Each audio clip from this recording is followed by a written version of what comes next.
abantu bangi balina abantu ababaleetera amaziga. Ekyamazima ng'okaaba amaziga amaka mangi gamenyese naye ng'agamenye emuliraano. Amaka mangi agamenyese naye ng'abagamenye ye mugandawo. Abantu bangi omuntu agenda ajja awaka nga mugandawo ogenda okwesanga ng'omwana namba 3 wa mugandawo. Oba mwana afaanana muganda wange n'okisanyukiramu naye ogenda okumaliriza bwoti okwetooloola ng'omwana si wo wa mugandawo. Abantu bangi abali mu bulumi obufaanana bwe butyo. Bw'otuuka ku sayidi y'abakyala, abakyala bangi abaleese abaana baganda baabwe oba babayita basenga agenda okwesanga ng'omwana gwe yaleeta okuyamba ng'ate atutte amaka. Omuntu n'abeera mu bulumi obufaanana bwe butyo, n'abeera mu maziga agafaanana bwe gatyo. Kwegamba agambye nti abankyayira obwereere basinga enviiri ez'oku mutwe gwange. Kati nno bw'obanga waleeta mwana nga mwana wa mwannyoko, ekisooka mwannyoko akukyawa n'oyo omwana n'akukyawa ne nnyina n'amukyawa n'ab'ekika ne bagamba nti owaayiriza n'ebifaanana bwe bityo. Kakati ne famire netandikaawo okwesalamu. Ebifaanana bwe bityo obitegeezaani? Mukama yeebazibwe. Abooluganda agambye nti abankyayira obwereere basinga enviiri ez'oku mutwe gwange. Oyinza okwesanga nga obulumi bw'oyitamu, okusitoowererwa kw'oyitamu, nga oba oli awo akuleese ye muliraana, nga kwegamba bw'oteekawo enkoko ogenda okwesanga nga muliraana waziwadde obuto. Bw'oteekawo embuzi ogenda okwesanga nga muliraana aziwadde obuto. Kwegamba ebifaanana bwe bityo abantu bangi abayita mu bulumi butunula bwe buti. Naye ebyo byonna bwe tuba nga tubiyitamu, gwe tuyinza okutegeeza ategeera obulumi bwe tuyitamu. Nga Dawudi bw'ategeeza mu Zabbuli eya 46 Katonda kye kiddukiro kyaffe, omubeezi ddala atabula mu kulaba nnaku. Otegeeza ani? Tegeeza Katonda waffe abimanyi kubanga abitereka ku mwoyo gwe. Katonda yeebazibwe. Ayongerako wano n'agamba nti bamaanyi abaagala okunzikiriza. Munzikirize nkozesa ekigambo kino eky'Oluganda nti mu Luganda batera okukozesa ekigambo nti akusinga akukubya gw'okutte. Ogenda okwesanga nga omuntu kwegamba gwe wandibadde obanga oyamba naye olw'okubanga akozesezza obuyinza ogenda okwesanga nga akuwambye. Abantu bangi bwe bawambyeko amataka naye ng'abagawambye bakozesezza buyinza, bakozesezza maanyi. Ettaka lye ne balitwala ng'alaba. Bwe tuwulira ku byedda tubiwulira buwulizi kubanga abamu tetwabirabako nti oli bwe yajjanga ng'alabanga mukazi we amwagadde ng'amutwala kubanga alina amaanyi. Naye abooluganda kye tuteekwa okukola kwe kusaba Katonda. Abo abayifaanana bwe bate bayitira mu bulamu bwaffe. Waliwo wobeera nga akyamazima nga bw'otunula ku gwa kkono nga toyina kkubo, bw'otunula mu maaso toyina gy'olaga, bw'oyagala oddeko emabega oba onaafuna obuweerero nga nayo tewali, bw'oyagala oddeko ku gwa kkono nga naye wakutte enzikiza, bw'oyagala ate oyimirire wooli nga nawe waliwo amaggwa. So n'obeera awo ozitoowereddwa.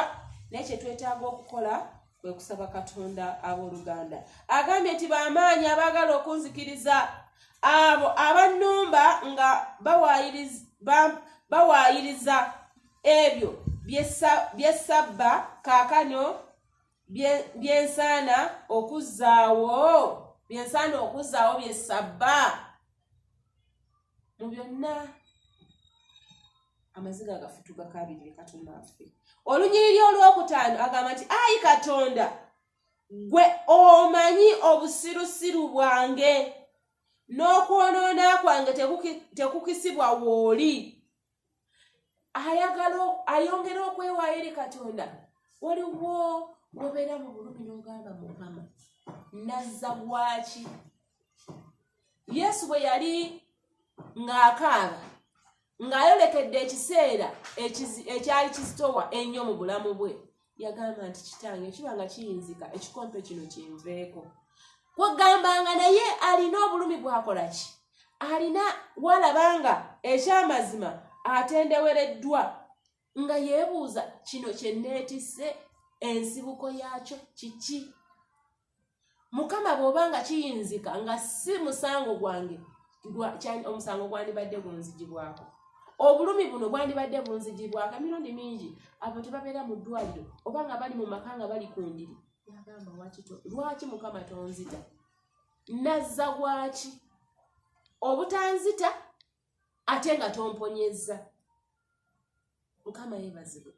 Ne kye twetaaga kwe kumanya nti twetaaga okusaba Katonda n'okutegeeza Katonda waffe ategeera ebuziba w'ebyo bye tuyitamu. Mukama talyazaamaanya, Mukama talekulira, Mukama abeera wamu n'ababe, era abamwesiga tabaswaza. Era mu Zabbuli eno eya 37 wakati awo katusomewo.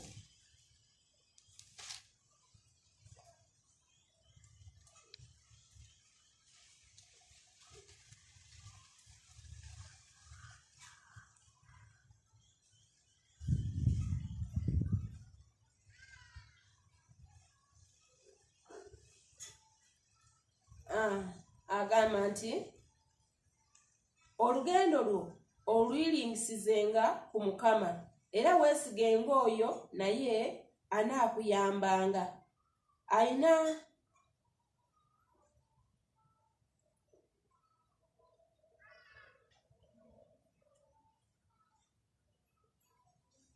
Ayongerako wano n'agamba nti era anaayolesanga obutuukirivu bwo ng'omusana. Olw'omusanvu agamba nti sirika eri Mukama omulindirirenga n'okugumiikiriza, teweeraliikiriranga lw'abo abatuukirivu okukola obubi na buli kye bakola nga bakigenderera bulungi. Akugamba mu Lwomunana nti lekanga obusungu n'ekiruyi, teweeraliikiriranga ebyo. Tebivangamu kalungi konna. Mukama yeebazibwe. So n'olw'ebigambo ebyo abooluganda, Katonda atuwe ekisa. Mukama atuwe omukisa n'amaanyi n'obuyinza okulabanga tukola nga Katonda bw'ayagala. Kwe kutegeeza ye abooluganda n'okugumiikiriza kikulu. N'okuyimirira ne tugamba nti tetugenda kusagaasagana kikulu. Ne tunywerera ku ye, ne tusaba ye. Simanyi gwe kiki ky'oyitamu, naye nange nina ebyange ebyenzitoowerera, nange nenzira ebbali ne ŋŋamba naye Mukama kiki, lwaki ndekeddwawo? Naye bw'obanga olina ky'otegeeza tokitegeeza bantu, kitegeeze Katonda. Ate nga bwe tutambula mu nsi, buli omu alina eddaala lye, okusinziira ku ddaala ly'alimu kwe kusoomooza oluusi kw'ayitamu. Tewali ali mu nsi nga byonna byonna yabimalayo. Bw'obeera olina ssente ojja kwesanga nga ne ssente zikubuzaako emirembe, kubanga nga buli lunaku wabaawo abakuyiga okukutta, waliwo abeetaaga okukwavuwaza.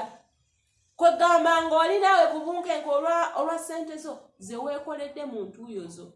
Ekitegeeza nti buli muntu alina ekisoomooza obulamu bwe. N'odda mu nsonda n'okaaba amaziga, n'ogenda ewagguli n'omukaabirira, n'okola ki? N'ekikulu kya byonna weebiri, naye tukaabirire Katonda waffe. Olunyiriri agambye nti olunyiriri olwokutaano wakati awo nti n'okwonoona kwange tekukisibwa w'oli. Ekitegeeza nti Katonda abimanyi. Bw'obanga waliwo ebintu ebitugoberera nga bitulondoola kuva ku famire mu kika, obanga oluusi Katonda akubonereza, ng'akubonereza kituufu nga oyita mu ekyo mu bugenderevu nga Katonda ekyo yakikukoze. Mukama yeebazibwe. ng'ekyo Katonda yakikuleseemu kibeeremu ekyo. Mu Zabbuli eya 38 Dawudi agamba awandiikanga agamba nti nnumiddwa nnyo. Eno Bayibuli ekyusaamu mu lulimi naye eri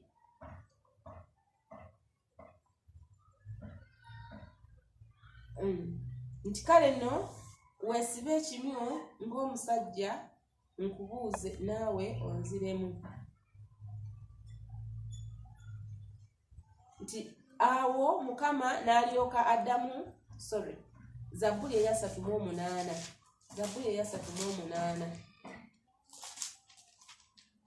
Zabbuli 38 agamba mu lunyiriri olwokuna akatandikire ku lwokusatu, tewali bulamu mu mubiri gwange olw'okunyiiga kwo.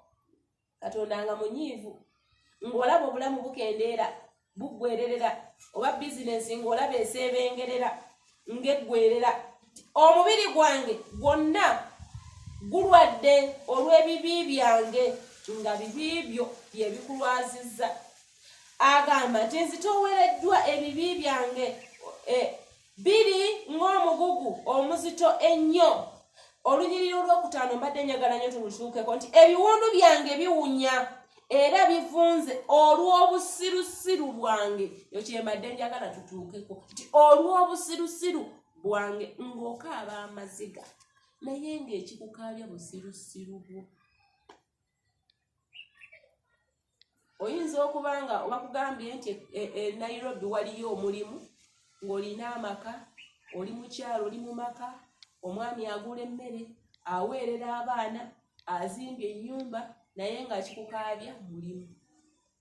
N'otambula n'ogenda, oba ogenze Juba, oba ogenze Sudan, oba ogenze USA, oba ogenze ewa, bw'omala n'otuuka eyo contract neggwako.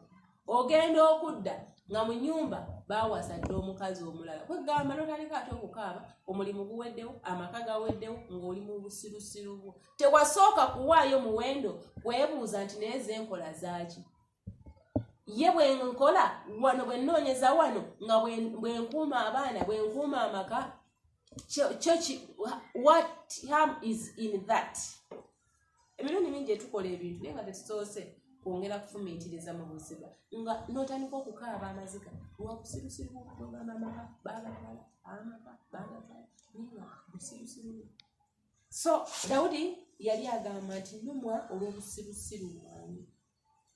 N'obeera n'omukyala nga bituufu omukyala n'asiiwuka okuva ku Mande paka Lwasaane, n'asiiwuka okuva January paka January, agenda okwesanga nga waliwo amuwadde akazibu, amuwaddeyo ne kuka ice cream ebyangu naye nga tobisobola, olowooza birebe byakuzimba nnyumba ya kalina. Kugamba omukazi bw'afunayo amuwaayo ka ice cream, ogenda okulaba nga ka ice cream kamu n'otandika okukaaba ate naye nga busirusiru. Oluganda kye twetaaga kwe kwongera okukaabirira Katonda. Ebyo byonna bye tuba nga tuzudde obunafu bwaffe. Omwana omulenzi oli eyali yazaawa yagamba kanzireyo. Bayibuli ey'Oluganda egamba nti neye bwe yamala neye okweddamu, when he came to his senses, Bayibuli enzungu egamba when he came to his senses he decided to go back home to the father. Kakati owooluganda obanga obadde olina gw'okaabira omulala komawo, tegeeza Katonda, saba ye. N'olw'ebigambo ebyo, ebigambo bingi nnyo naye njagala atuwumbewumbe era tusabe nga tumaliriza. Agamba mu lunyiriri olw'omukaaga nti abakulindirira bwe balemenga okukwatibwa ensonyi ku lwange, ayi Mukama Katonda ow'eggye, abakunoonya ggwe balemenga okuswazibwa ku lwange, ayi Katonda wa Isirayiri. Kubanga banvuma okunnanga ggwe, ensonyi zibisse amaaso gange, nfuuse munnaggwanga eri baganda bange, era n'eri abaana ba mmange. ng'asaba Katonda wano ng'amugamba Mukama nfuuse ekivumi n'eri abaana bannange agambye nti onnyambe abo abansabira aleme kukwatibwa nsonyi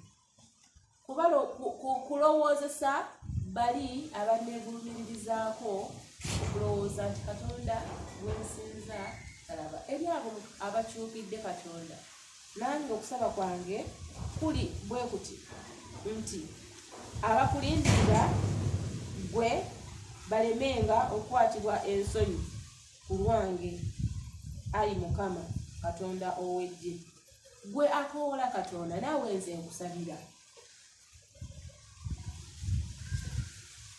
tuleme okukwatibwa ensonyi nze naawe. Mukama akulokole era akuyambe, akutaase akunyulule mu bitositosi, akuggye mu bulumi obwo obutagambika, obwo obususse. Katumalirize n'olunyiriri luno olwa3:4. Eggulu n'ensi bimutenderezenga, ennyanja ne byonna ebitambuliramu. Kubanga Katonda alirokola Sayuuni era alizimba ebibuga bya Yuda, n'abo abatuula omwo ne balya era n'ezzadde ly'abaddu be baligisikira, n'abo abaagala erinnya lye balituula omwo. Eggulu n'ensi bimutenderezenga, ennyanja ne byonna ebigirimu. Mukama yeebazibwe. Saba Katonda nze naawe atulokole, atujje mu bulumi buno bwe tuyitamu, agolole omukono gwe oguze gutusaasira mu ngeri ez'enjawulo, ate ne mu bulumi buno obw'enjawulo bwe tuyitamu. Mukama atuyambe, gwe nange tugulumize erinnya lye, tutendereze obwa Katonda bwo, ekisa kye kyongere okulabika gye tuli n'eby'amawanga gonna. N'olw'ebigambo ebyo Mukama abawa omukisa. Katusabe. Katonda omulungi omwagala era owessa ekintu, tukwebaza nnyo olw'obulungi bwo n'okwagala kwo. Weeyimuse weegulumize tukulabe Katonda ffe, kubanga tetulina butuukiro bulala. Gwe Katonda gwe tufukira emmeeme zaffe, gwe Katonda gwe tuteekera obulumi bwaffe, gwe Katonda addamu okusaba kwaffe, gwe twesiga, kubanga bakatonda balala tetubafunyeemu kubeerwa. Eri abo ababagezezaako, kubanga era n'okusinza omuntu kuba kusinza bakatonda, era n'okusinza ensimbi kuba kusinza bakatonda, era n'okusinza ebyobugagga kuba kusinza bakatonda. Katonda ffe tulowoozezza nti twesigame ku byobugagga naye tetutafuna kubeerwa. Tulowoozezza nti twesigame ku baami oba abakyala naye tetutafuna kubeerwa. Tulowoozezza nti twesigame ku bazadde naye tetufunye kubeerwa. Tetuvudde tusalawo okujja gy'oli tutegeeza ebyaffe. Era Mukama nga naye bw'oyogedde eri obulamu bwaffe, kkiriza okwongera okutuzimbako olukomera, tuleme okuwaba newankubadde okugula, wabula kye tukwegayira mu byonna Katonda waffe otugolole, otubeere, ogolole omukono gwo, otunnyulule, otujje mu bitositosi mu bulumi buno obungi, era otusangula amaziga gano amangi agatususseeko, agatuleetedde n'amaaso gaffe okuyimbaala n'emmeeme zaffe okutoba n'okujjula amaziga. Tubisabye era nga tukulindirira okole gye tuli, nga tuyita mu Yesu Kristo Mukama waffe. Amiina.